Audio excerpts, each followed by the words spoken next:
Hi guys, I am so excited to be back doing another silk press video. Y'all know these are some of my favorite videos, just period. Like watching, editing, creating anything to do with the silk press. Okay, I love it.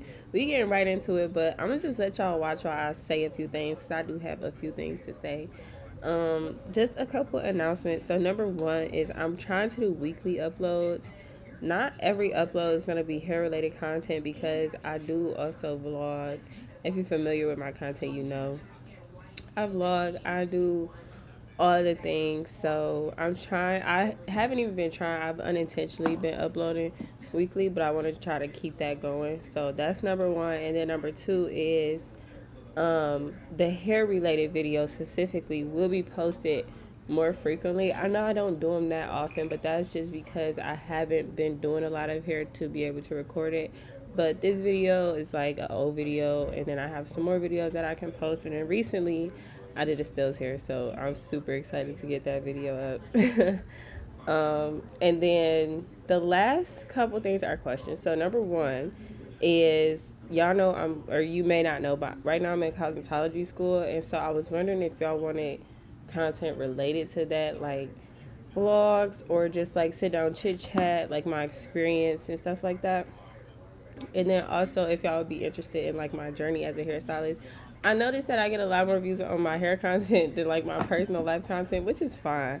But if it's people interested in doing hair, or you just like relaxing hair videos, like I just want to kind of gauge so I can be able to gear more content towards whoever is watching. And then the last thing that I wanted to ask of y'all is that y'all leave me some questions down below, or just respond to what I'm asking right now with what you prefer, what you like, and also any questions you have about me or what's going on with me, cosmetology school, and what I'm like working towards right now. I would love to do like another get ready with me video where I kind of just catch up with y'all, or even include that information in a voiceover, whether I'm taking clients right now and how did I transition from being a hairstylist to being in school, and what does that look like, everything like that. And so yeah, that is it. So I'm pretty much into the silk press at this point, but it's a few things that I want to mention because you will notice like I try to use some different tools, blah blah blah. I am fully capable and understanding. Even at this point, I was in a cosmetology school. I'm fully understanding what I'm doing. So anything that I do that you see me stop doing or whatever, it's like I know what I'm doing. I tried this tool out because I liked it for my hair, but it was not compatible with her hair. She has very dense, very coarse strands of hair.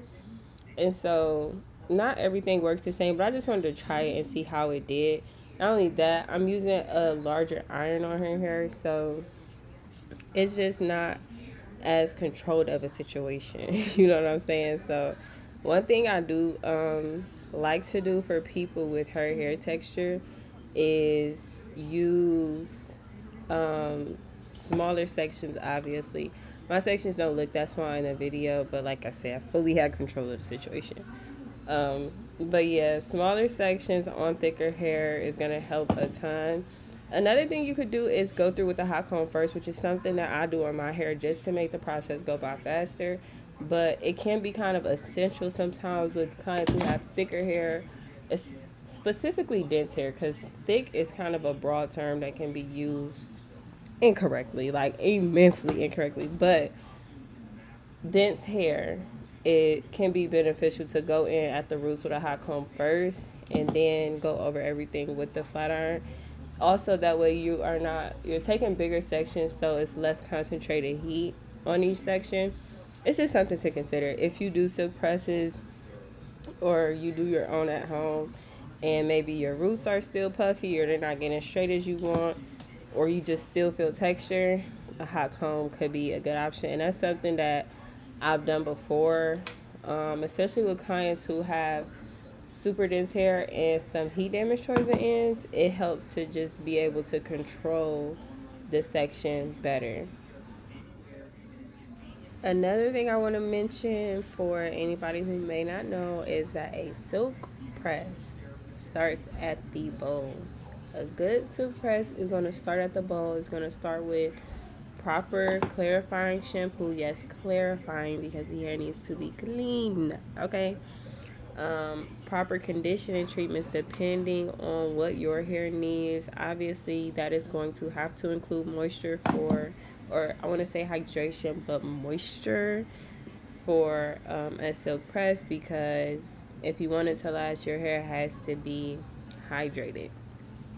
Um, and then obviously how you detangle, what products you use to prep and style the hair are all very key to a good silk press. Technique is important, but it is not everything. Okay, technique when it comes to straightening hair matters because if without the proper technique you are not going to get the results you want. But if you have the proper technique, that doesn't guarantee the results you want because you can have proper technique with dirty hair and get a bad result, or proper technique with damaged hair and get a bad result. So yes, technique is important, but it is not everything. It starts with the foundation that you set at the bow. Another thing that I wanted to mention is the 1 pass, 1.5 pass thing. I saw something about it on Instagram a long time ago. But I am one of the girls who y'all would say that's not 1 pass. Okay, that's fine. But I am conscious of where I am positioning the heat, where I am keeping the heat. Like, I do not go over the ends multiple times because the ends are the weakest part of the hair. However, them roots, oh baby, I'm gonna tap it a few times because the roots are very strong, very healthy, and more resistant. Like, I don't know. I think about it in the terms of somebody who does hair. People who are younger have really strong, really resistant hair. The older you get, the weaker and the less resistant your hair becomes. So, the hair in itself reflects that. The younger hair closer to the root is stronger, is resistant, and it is like stubborn. And especially the more coarse your hair is, the more those traits are gonna like show up. So in coarse hair, yes, you have to go over it a few times at the root. Maybe some people, like I mentioned before, will just use a hot comb, and so you don't count that as a pass when they go over it with a flat iron. But the roots are already straightened from the hot comb. Me, I just go over, and I don't do it for everybody, but where it's necessary, I am not reluctant to do it because I know that that hair is less or is more resistant to damage. It's not going to damage as easily as the length of the hair. It's the same concept with Marcel irons. You curl from the middle of the hair so as to not keep the heat on the ends of the hair for a long time. As long as you understand hair and how it works, you use tools, products, techniques according to what you understand the hair needs. That's why it's important to have a competent stylist and not somebody who just regurgitates whatever they heard on TikTok, okay? Because you could say heat is going to damage your hair. That's not necessarily true for everybody. You can say, oh, it's how you use it, it's what you do, it's this, is that, or protective styles. We hear about that a lot. Are protective styles protective? If you're doing them properly, they can be, but for some people, it's just not even worth the hassle. It's better for them to go in the route of a more easy, low maintenance hairstyle. So, that being said, trust that your girl know what she's doing and find a hairstylist that you can trust.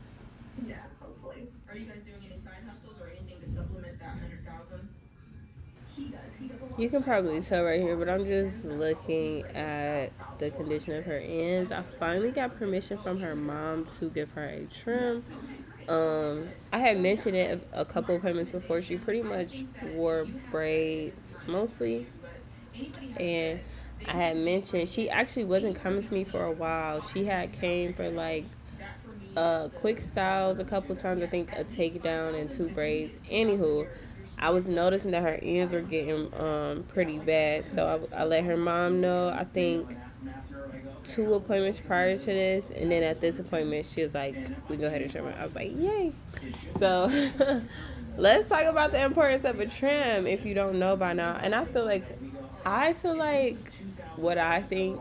everybody thinks. So I had to kind of get out of that and just educate. Trims are important. Okay, I was just thinking about earlier, like the last time I cut my sister's hair, she got a good 3 inches off the bottom, and she acted like she was about to die. She acted like she had a bob. I'm like, girl, relax. However, I decided that I'm not gonna do that no more because number one, she is inconsistent with her hair care, so I don't want to keep having to restart her over.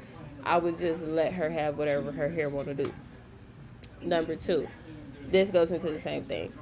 Trims are important. Consistency is much more important because consistency will, make you do what you're supposed to do when you're supposed to do it. So if you are inconsistent with your hair care, I'm not going to say don't get a trim. I think you should get a trim regardless. However, it will feel like a waste of time, money, energy if you get a trim and then you don't keep up with your hair care because that is maintenance. A trim is maintenance. A trim is not you making your hair healthy for the rest of your life.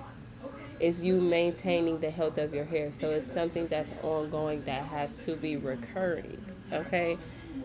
That schedule is going to depend on you, your hair, your lifestyle, how you wear your hair, the recommendation of your hairstylist.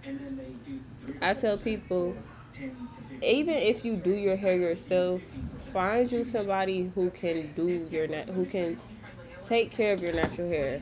You know what I'm saying? Like they don't have to be your hairstylist every 2 weeks that you go see every 2 weeks and get a style done because some people just are not at that level of maintenance. I myself am one of them. However, if you go and your hair is mostly healthy, but your ends are just dead raggedy, they can recommend a schedule for you and y'all can just meet at those times. It can be twice a year. I had one girl come in recently to the school and she get her hair cut twice a year, about 3 inches off. She's fine with that. I know for a lot of people that would hurt, but she's fine with that. But it is variable. Like it is going to fit your situation, your lifestyle, and what works for you. So don't be afraid to get a hairstylist. Everything don't have to cost $1 million. I promise you. Just do your research and actually look for somebody who seems trustworthy. Go vet them, have a consultation, see if you like their energy, what they have to say, if they seem competent, and then from there, y'all can, create a working relationship.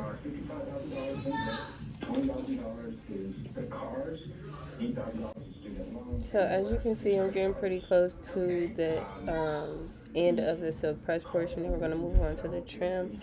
I don't know if y'all are able to tell, but her split ends don't travel up that far. Like you can see where her splits start, and it's like a very clear demarcation line, and the rest of her hair shaft is smooth and shiny and healthy.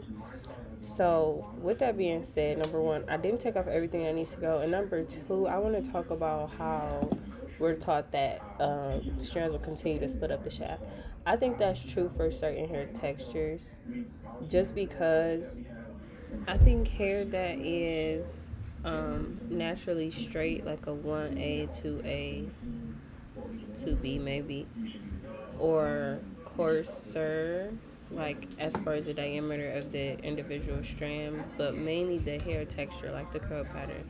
The less of a curl pattern you have, the more you will have that kind of splitting up the shaft phenomenon. Versus somebody with more textured hair who has these bends and I don't want to say breaks, but like the texture within the shaft of the hair, you don't get that clean break up the shaft because there's no path. Like you don't have that straight path to follow, if that makes sense.